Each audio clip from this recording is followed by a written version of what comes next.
আজকে এই মতুয়া সম্প্রদায়কে এই সংসদে যে আসন, যে সম্মান, যে প্রতিষ্ঠা জাতীয়তাবাদী দল দিয়েছে, সেই জন্য আমি সর্বপ্রথমে দেশনেত্রী বেগম খালেদা জিয়া, প্রয়াত জিয়াউর রহমান, দেশনেতা, তাদের আত্মার শান্তি কামনা করছি।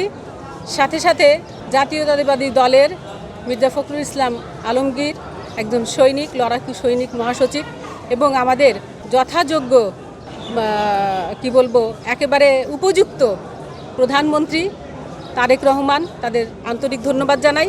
আর আজকে মতুয়াদের পক্ষ থেকে শুধু আমি নই, আমি মনে করি এই মতুয়ারাই সংসদে বসেছে, এবং এই সমস্ত মতুয়া সনাতনীরা আমরা যাতে এতদিন পর্যন্ত যে বঞ্চিত ছিলাম, আমাদের অনিরাপত্তায় ভুগতাম, এই নিরাপত্তার একটা বেষ্টনী বলয়ের মধ্যে আমরা ভবিষ্যতে পথ চলতে পারবো, নিশ্চিন্তে ঘুমাতে পারবো যে আমাদের একজন শক্তিশালী অভিভাবক আছে, সরকার আছে, যারা আমাদেরকে নিরাপত্তা দিবে এবং সনাতনীদের নিরাপত্তার জন্য আইন সৃষ্টি করবে এবং অধিকার দেবে।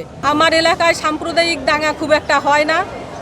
আমরা ওখানে হিন্দু মুসলমানরা মিলেমিশেই কাজ করি। আপনারা জানেন প্রত্যেক বছর ওরাকান্দি ঠাকুরবাড়িতে একটি বারণী মেলা অনুষ্ঠিত হয়, যেখানে লক্ষ লক্ষ মানুষ আসে। সেখানে শুধু হিন্দুরা, সনাতনীরা আসে না, মতুয়ারা আসে না, সেখানে মুসলমান, বৌদ্ধ, খ্রিস্টান, সব ধর্মের এবং উপমহাদেশের বাইরের বিভিন্ন কান্ট্রি থেকে লোকজন আসে। এবং আশ্চর্য হয়ে যাবেন আপনারা, সেখানে আমাদের নিজেরাই নিজেদের নিরাপত্তা, কখনোই কোনো দুর্ঘটনা আজ পর্যন্ত ঘটেনি। বিতর্কের জায়গা তো অবশ্যই আছে, কারণ গোপালগঞ্জ জেলা, সেখান থেকে আজকে আমাকে জাতীয়তাবাদী দল এখানে হাত ধরে এনেছেন। মতুয়া বহুজন ঐক্য সমাজ যে জোট, সেই জোটের হাত ধরেই আমার এই রাজনৈতিক পথ চলা শুরু।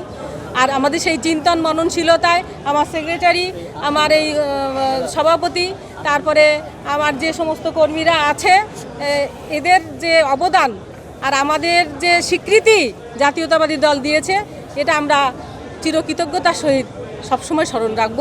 এবং সমস্ত বাংলাদেশের মানুষের জন্য, শুধু যে আমি গোপালগঞ্জের জন্য হয়ে কাজ করব এমনটি নয়, আমি সবার জন্যই, সমস্ত সম্প্রদায়ের লোকের জন্য, হিন্দু, মুসলমান, বৌদ্ধ, খ্রিস্টান, সবার জন্য কিছুটা হলেও পবিত্রতার সাথে, সততার সাথে এই দায়িত্ব পালন করতে চাই। আচ্ছা, আপনাকে নিয়ে দেখলাম অনেক লেখালেখি হচ্ছে, আপনি আওয়ামী লীগের সাথে সম্পৃক্ত ছিলেন, এখন সেই বিষয়টা একটু ক্লিয়ার করবেন।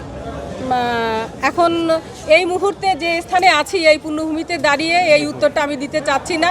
আপনারা সবই জানেন, এমন না যে আপনারা জানেন না। আজকে আমি আবারও বলছি, যেখানে অবমূল্যায়ন হয়েছে, যেখানে আমাদের অমর্যাদা হয়েছে, সেখানে থাকার কোনো প্রশ্নই ওঠে না। আপনি একজন ব্যক্তিগত মানুষ হিসেবে নিজেকে প্রশ্ন করে দেখবেন, যেখানে আপনার অমর্যাদা হবে সেখানে কি আপনি থাকবেন? থাকবেন না। এই উত্তরটা মনে হয় আপনারা পেয়েছেন।